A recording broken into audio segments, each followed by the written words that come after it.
오늘 말씀은 지금 서 있는 자리가 은혜의 자리입니다 라는 제목으로 말씀 전하도록 하겠습니다. 우리가 아침빛 교회 가족이 된 것은 하나님의 은혜이고 섭리입니다.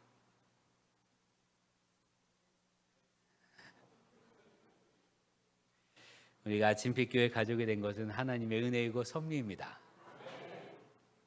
이것이 우리 고백의 전제가 되어야 됩니다. 사실 믿음의 가족이 되었다라는 것만이 아니라 그냥 내가 살아가는 모든 그것은 하나님의 은혜이고 섭리입니다.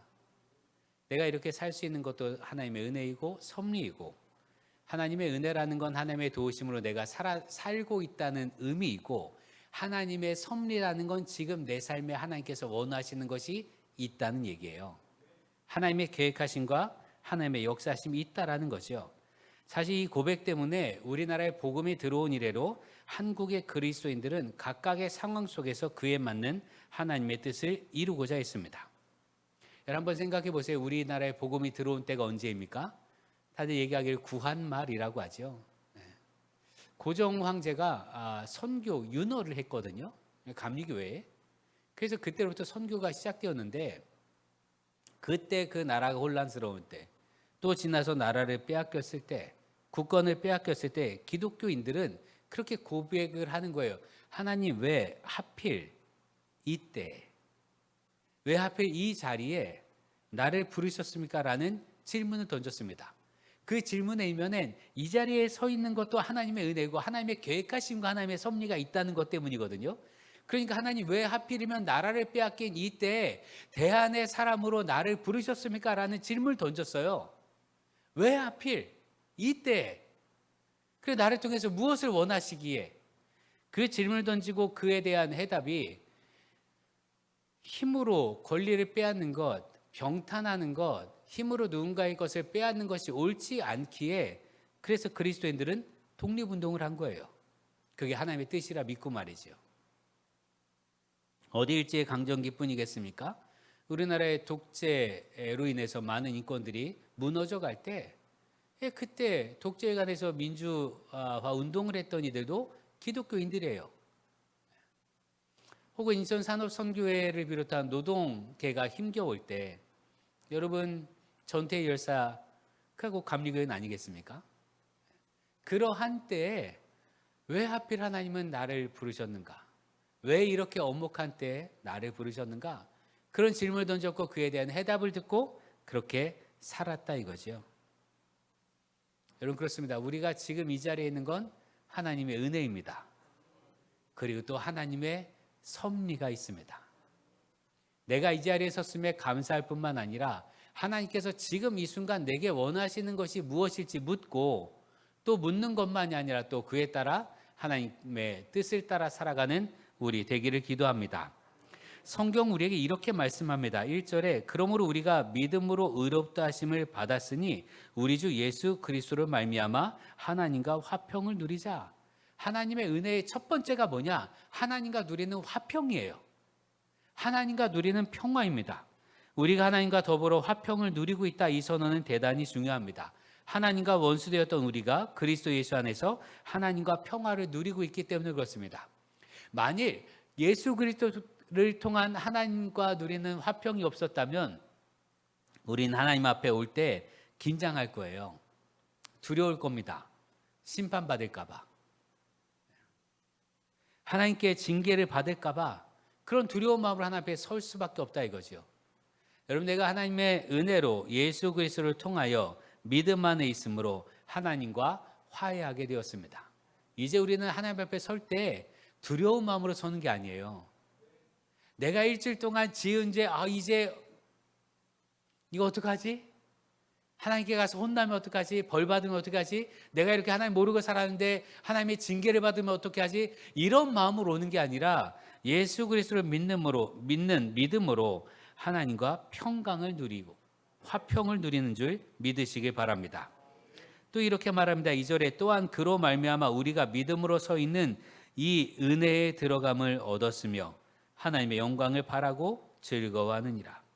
우리가 속한 자리, 우리 삶의 자리는 하나님의 영광을 바라는 자리입니다.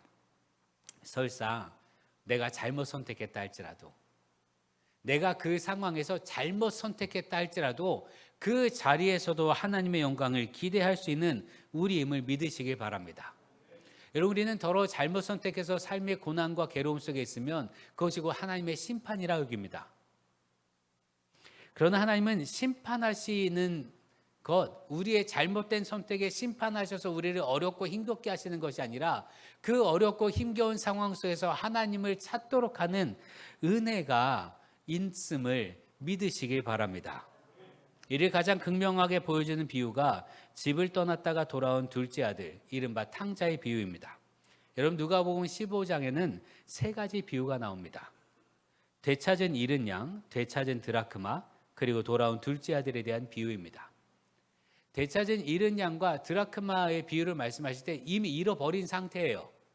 무슨 이유인지는 말씀하지 않으시고 이미 양 한 마리는 잃어버렸어요. 이미 드라크마는 잃어버렸어요. 그런데 찾으러 나가는 주인의 마음을 주님께서 말씀하십니다. 이는요, 이방인에 대한 거예요. 하나님의 말씀을 전혀 받지 않았던 사람들, 그냥 어느 순간부터 잃어버린 존재로 태어난 사람들, 그러나 그들도 하나님의 것이었다는 얘기입니다. 이방인들도 하나님의 것입니다. 그러니 주인 되신 하나님께서 이방인들을 찾으시는 거예요. 그 비유를 말씀하셨는데, 세 번째 비유의 집을 나간 아들 탕자의 비유는 다르다 이거예요. 탕자의 비유에서 집 나간 둘째 아들은요, 자기가 선택한 거예요. 아버지에게 내게 올 분께서 주십시오 하고 자기가 집을 나갔어요.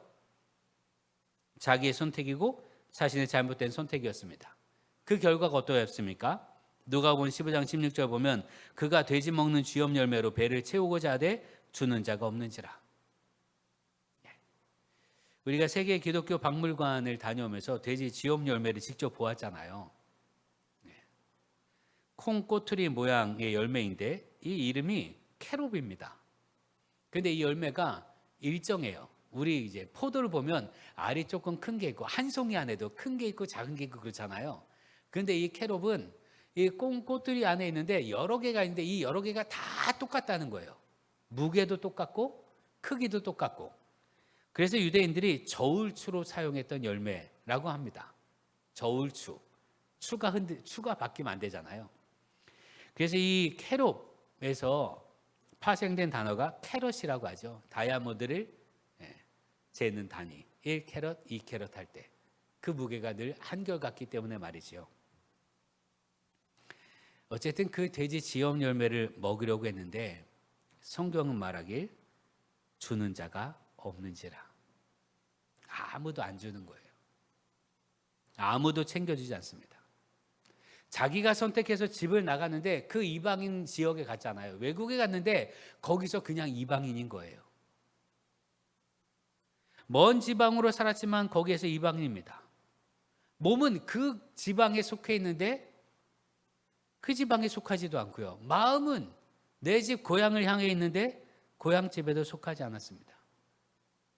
여러분, 이것도 아니고 저것도 아닌 어디에도 속할 수 없다라는 건 우리를 참으로 슬프게 합니다.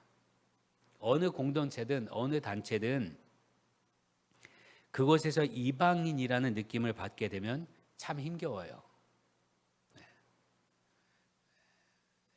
김원 목사님 가정에 딸이 뉴질랜드 갔잖아요.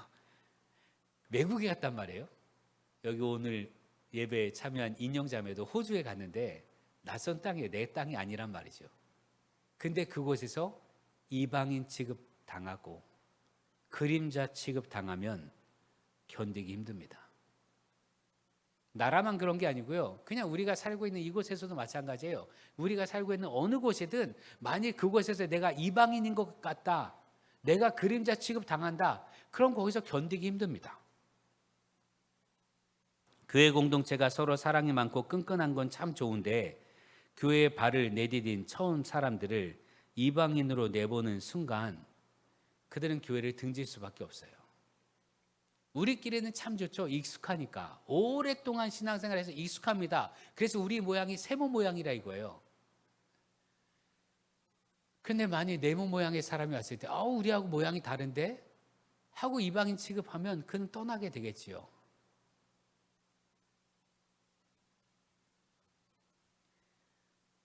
부스럭이라도 먹고 싶은데 아무도 관심하지 않는다면 이는 그들을 밖으로 내모는 것과 같습니다. 여러분, 교회 공동체에서 해선 안 될 말 가운데 하나가 있는데, 교회에 함께 신앙생활하다 떠난 사람들 있잖아요. 그 사람들을 향해서 원래 우리랑 안 맞았던 사람이야, 그 말을 해서 안 된다 이거예요.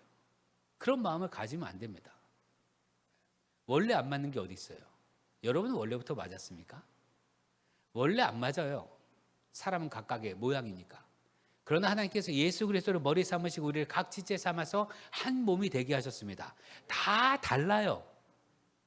그런데 원래 아니라고 그러면 여러분, 주님의 경고를 들어야 하는데, 여기 있는 사람 가운데 하나라도 실족하게 하는 자는 연자맷돌을 메고 바다에 빠지는 것이 차라리 낫다라고 말씀하셨어요. 그 경고를 귀 기울이는 우리 되기를 기도합니다. 여러분, 둘셋이 모여서 얘기하는데 낯선 사람이 옆에 있어요. 근데 둘셋이 얘기하느라 낯선 사람을 못 볼 수도 있지요. 그 사람이 뭐라고 이야기를 했는지 못 들었을 수도 있지요. 그럼 옆에서 물어보면 다시 물어봐야 될 거 아니에요. 그냥 모른 채 하고 그림자 취급하면 어떡하냐 이거예요. 반대로 이미 상처받은 대로 상처받아서 믿음은 있지만 공동체에 참여하지 않겠다는 이들 찾지 않는다면 이건 길 잃은 양과 잃어버린 드라크마를 찾지 않는 것과 같은 일이 됩니다. 여러분, 둘째 아들은 자기가 선택해서 자기가 벌받았다라고 말할 수 있죠. 누가 집 나가래? 이렇게 말할 수 있어요. 그 자리가 고난의 자리이고 슬픔의 자리이고 역경의 자리입니다. 자기가 잘못 선택한 것에 책임을 겪는 자리이기도 하고, 내가 잘못했으니 벌 받는 거지라고 할 수도 있다 이거죠. 그런데 그 고난의 자리, 역경의 자리가 과연 그냥 심판의 자리인가? 아니요, 성경은 그 자리가 은혜의 자리가 된다라고 말합니다. 왜요? 거기서야 비로소 자기 집을 생각했기 때문에 그렇습니다. 고난을 당한 뒤에야 비로소 우리 집은 다른데 라고 생각을 한 거예요. 누가복음 15장 10절은 이렇게 말합니다. 이에 스스로 돌이켜 이르되, 세번역 성경은 이렇게 표현합니다. 그제서야 그는 제정신이 들어서. 잘못 선택한 삶의 자리에서 진짜가 뭐고 참된 것이 무엇이고 어떤 것이 온전한 것인지 깨닫게 됐다 이거예요. 이렇게 깨닫는 게 은혜입니다. 아버지에게 돌아갈 수 있다는 것을 알게 하신 것이 은혜의 증거입니다. 절망의 땅에서 소망을 떠올리게 하였으니 은혜다라는 거지요. 이 탕자의 귀환을 가지고 많은 화가들이 그림을 그렸으나 특별히 렘브란트라고 하는 사람이 탕자의 귀환이라는 그림을 그렸어요. 근데 이 그림이 유명한 건 이 그림을 가지고 많은 신학자들이 해석을 했기 때문에 그렇습니다. 렘브란트는 누가복음 15장의 탕자가 돌아온 탕자, 돌아온 아들, 이 말씀을 읽고 자기에게 주신 하나님의 영감으로 그림을 그렸는데, 그 영감받은 그림을 보며 또 신학자들이 영감을 받아서 책을 쓰기도 하고 설교했단 말이죠. 렘브란트의 그림을 보면 탕자가 돌아왔는데 옷이 누더기 옷입니다. 누더기 옷인데 옷 소매 끝에 수가 놓여져 있어요. 깨끗한 수는 아니에요. 근데 수가 놓여진 그 모양이 아버지가 입은 옷에 놓여진 수하고 똑같은 거예요. 이를 두고 배철현 박사는 이렇게 해석합니다. 아버지에게 돌아오기 위해서 누더기가 됐지만 아버지가 준 옷을 꺼내서 입고 왔다는 거예요. 그의 말로는 아버지 집에 종이 돼도 좋습니다 라고 말했지만 실제로는 저 아버지 아들이에요 하면서 그 흔적을 가지고 왔다는 거예요. 우리나라가 일제강점기를 지나서 일본이 패망하고 독립되어서 만주로 하얼빈으로 흩어졌던 사람들, 사할린으로 흩어졌던 사람들이 고국에 돌아올 때 그들이 입었던 옷이 내 땅에서 입었던 옷이라 이거예요. 돌아오게 되었다. 그게 거룩을 향한 갈망입니다. 우리 모두는 하나님의 백성이고픈 갈망이 있어요. 내가 버림받고 찢겨지고 혹 비록 내가 잘못 선택해서 괴로움을 당하였으나 바로 그 자리에서 하나님의 백성으로서 다시 회복시켜 주시길 바라는 갈망이 있다 이거예요. 그 갈망을 주신 분이 하나님이심을 믿으시길 바랍니다. 그것이 또한 하나님께서 우리에게 주신 은혜입니다. 그 갈망을 어디서 깨닫는가? 내 삶의 자리가 고난일 때 비로소 깨닫는 거예요. 그러니 그 자리도 은혜의 자리입니다. 하나님의 영광을 바라고 즐거워하는 것이 곧 그래서 우리의 소망이죠. 하나님의 자녀가 회복되는 것, 자녀로서의 권리가 회복되는 것, 그것이 우리가 누려야 될 소망 아니겠습니까? 우리가 찾고 부여잡아야 될 소망입니다. 성경은 이 소망을 어디에서든 가질 수 있는데 특별히 환난 가운데 가질 수 있다 말하지요. 오늘 읽은 말씀 3절에 4절에 다만 이뿐 아니라 우리가 환난 중에도 즐거워하나니 이는 환난은 인내를, 인내는 연단을, 연단은 소망을 이루는 줄 알미로다. 여기서 중요한 단어가 알미로다입니다. 이미 알고 있다는 얘기입니다. 우리는 압니다. 고난 가운데 하나님께로만 돌아가면 회복될 줄 압니다. 둘째 아들이 뭐라고 생각을 합니까? 내가 아버지 집에 가기만 하면, 우리 아버지 집에는 일하는 품꾼도 밥을 넉넉하게 먹는 줄 알아요. 가기만 하면. 이게 환난에서 깨닫게 되는 소망입니다. 그런데 성경은 한 걸음 더 나아가는데 우리가 고난을 당하다가 괴로움 속에서 막 힘들고 아프고 괴롭다가 그제서야 비로소 맞아, 나에게 소망이 있지, 이렇게 깨닫는 게 아니라 이 소망은 하나님께서 성령을 통해 이미 우리에게 주신 것이다 라고 말합니다. 고난을 당했기 때문에 그 소망이 발견되는 것이 아니라 하나님께 주신 소망이 이미 우리 안에 있는데 고난이라는 것을 통해서 자극을 받은 거예요. 맞아 하고 말이죠. 오늘 성경 분명히 말합니다. 5절에 소망이 우리를 부끄럽게 하지 아니함은 우리에게 주신 성령으로 말미암아 하나님의 사랑이 우리 마음에 부음바 됨이니 라고 말합니다. 하나님께 주셨습니다. 그러니 하나님께서 이루어 주실 줄 믿습니다. 그 소망은 우리를 실망시키지 않습니다. 주님께서 우리에게 주신 소망의 근원, 소망의 내용이 뭐냐? 성경 6절 7절은 이렇게 6절 8절 이렇게 말합니다. 우리가 아직 연약할 때 기약대로 그리스도께서 경건하지 않은 자를 위하여 죽으셨도다.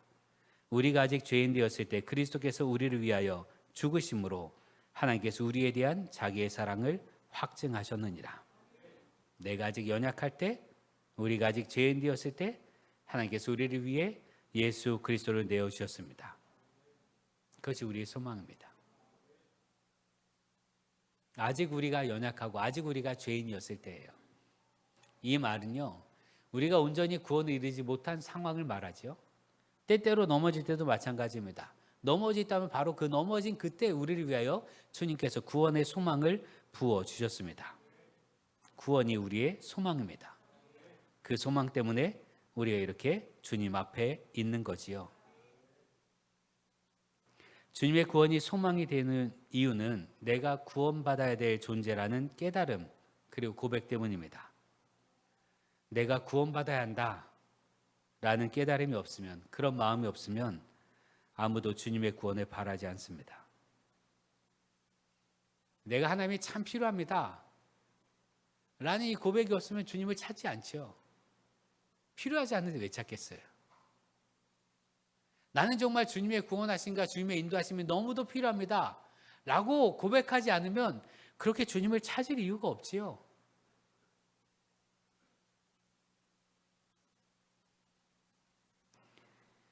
우리가 주님을 찾는 이유는 내가 구원이 필요한 존재라는 자각 때문에 그렇습니다. 사실 우리 모두는 주님 없이는 살 수 없는 존재입니다. 하나님께서 생명을 주셨는데, 하나님께서 세상을 만드셨고 그 세상을 다스리시는데 어찌 우리가 주님 없이 살 수 있겠습니까? 다만 우리가 둘째 아들처럼 아버지 집을 떠나도 살 수 있을 것처럼, 나의 분깃을 가지고 가면 충분히 잘 살 수 있을 것처럼 여기니 그러니 주님을 떠나는 거지요. 그러나 주님을 떠난 그 자리에서 아프고 힘겹고 괴로웠다면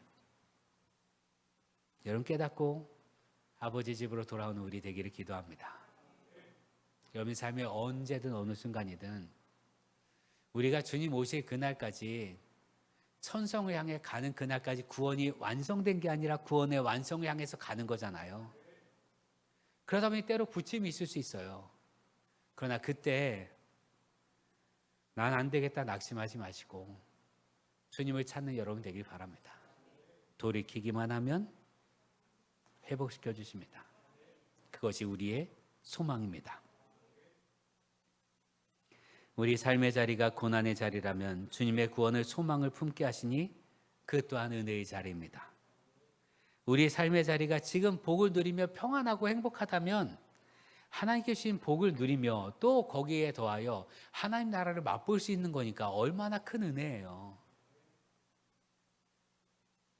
그러니 내 삶이 행복하든 괴롭든 모두가 다 은혜의 자리입니다. 그 자리에서 일어나고 그 자리에서 힘을 얻고 그 자리에서 또 사랑을 나누고 그 자리에서 또 감사하는 우리 되기를 기도합니다. 우리가 11월 첫째 주에 추수감사 절로 지키게 될 텐데 여러분의 삶의 자리가 얼마나 큰 감사인지 고난과 아픔이 있어도 그 속에서 더욱더 주님을 찾을 수 있음에 감사하고 하나님께 주신 복을 누리며 감사하고 그 복을 움켜쥐지 않게 하시고 나눌 수 있게 하시니 감사하고 그렇게 우리 삶의 모든 자리가 은혜의 자리임을 지금 내가 서 있는 이 자리가 은혜의 자리임을 고백하고 하나님과 함께 하나님의 은혜를 누리는 우리 모두가 되길 주의 이름을 축원합니다. 기도하겠습니다. 은혜의 주님, 내 삶의 자리가 불편하다 하여 원망했던 우리를 용서하여 주옵소서. 우리 원망이 아니라 집을 나갔던 둘째 아들이 돌이켜 생각한 것처럼 마음을 바꾸어 주님의 은혜의 통로로 만드는 자들 되게 하여 주옵소서. 문제가 있기에 고난이 있기에 구원이 필요하기에 주님을 찾게 하시고 주님을 찾음으로 다시 회복되는 은혜, 다시 회복되는 기쁨으로 충만한 우리 되게 하옵소서. 예수님의 이름으로 기도합니다. 아멘.